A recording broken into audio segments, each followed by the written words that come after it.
સાહેબ આજે 1 અઠવાડિયું થઈ ગયું પણ મારો સાળો શંભુ ને એની બૈરી હંસા જવાનું નામ નથી લેતા. અને આ સાલો શંભુ જાત જાતના ઉધામા કરે છે અને મારી હાલત સોસાયટીમાં સર્કસના જોકર જેવી કરી નાખી.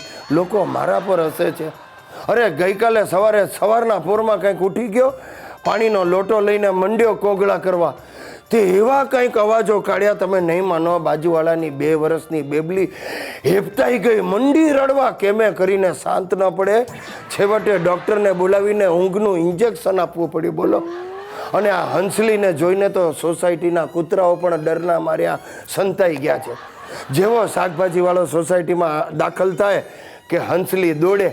એની સાથે વાતો કરતાં કરતાં 1/2 કિલો કાકડી ઝાપટી જાય અને પછી શાકભાજીના ભાવ પૂછે. બન્નેવીલાલ, આજે આપણે ક્યાં જઈશું? હંસીને મજા પડે એવી જગ્યાએ જાય.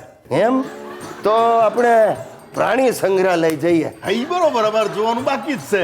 એ ત્યાંથી આપણે છે ને કાંકરિયા જાશું, બાલવાટિકા જાશું. અરે હું જાસું બાલવાટિકા જઈને શું કરવું છે? જરા તમારી ઉંમરનો વિચાર કરો. અરે હોય કઈ, અમારી હંસી તો હજી 16 વર્ષની છે. હા બરાબર, 16 વર્ષની જ છે. બાળક બુદ્ધિ બાબુ. હાબુ લે પણ અમાર તો હાબુ ને લાટા જ ચાલે હો, ડિટર્જન્ટ ન ચાલે. અમાર તેન પાણી ભારે ને. તમે એટલા જ ભારે છો. એ બને વિરેટ વેર ગોઈંગ નો પ્રોગ્રામ રાખ્યો છે. આજે તમારા પિયરિયાઓને મળવા પ્રાણી સંગ્રહાલય જઈશું. જુ પડેલી પણ ટ્રીટમેન્ટ કરીને એટલે ગોઈંગ થઈને વહી ગઈ. આના માથામાં જૂ હતી.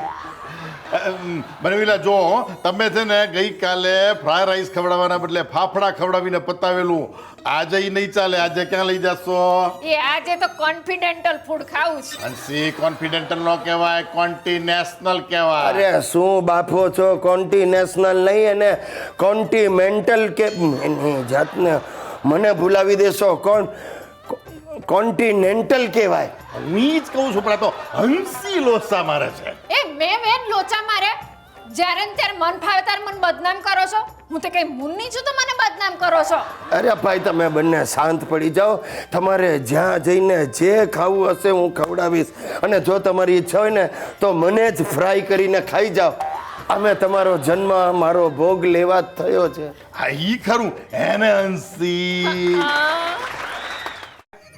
હા, તેલ માટે આપણી ગેરંટી છે, મોકલાવી દઈશ. ગિરિયા અઠવાડિયામાં 500 થી 600 બાટલી વેચાઈ ગઈ છે. બસ હવે પરિણામની રાહ જોવાય. એ ગિરિયા, તારા બાપાને બહાર મોકલ. ડોસલાના વાળ ખેંચી નાખશું. એ બહાર નીકળ, ચલા બહાર નીકળ. એ શરીશ ગુજરાતી, હાય હાય, શરીશ ગુજરાતી, હાય હાય. લો પરિણામ આવી ગયું. હલો. હા બોલો હસુભાઈ. અરે કેવી વાત કરો છો હસુભાઈ? વાળ ઉગાડવાનું જ તેલ હોય ને, ઉડાડવાનું થોડું હોય. હા, તમે પોલીસ કમ્પ્લેન કરશો? નહીં હસુભાઈ, મારી વાત. હલો. શું થયું? મારા કેસ વધક વાળના રિએક્શન આવે છે. લોકોના વાળ ઉતરી ગયા છે અને ત્યાં માથા પર મોટા મોટા ઢીમચા થઈ ગયા છે. બાજુની સોસાયટી વાળા તો મારા પર કેસ કરવાના છે.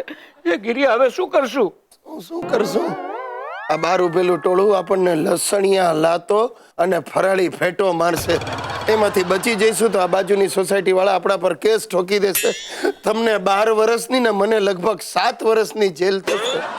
જેલમાં છે ને દરવાજાની આગળ જ સુઈ જશે. હું કેમ? તું વેલો છૂટીશ ને? અરે તમે કઈ માણસ છો યાર. જાઓ નીચે જઈને બધાની માફી માંગી લો.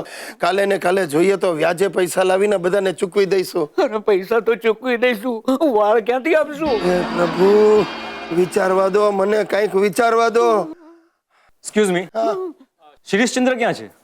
એ તો આજે સવારે જ ગુજરી ગયા. હે? ઓ નો, મારે તમને 1000 તેલની બાટલીઓનો ઓર્ડર આપવો હતો. ગિરિયા, પાછો જીવતો થાવ.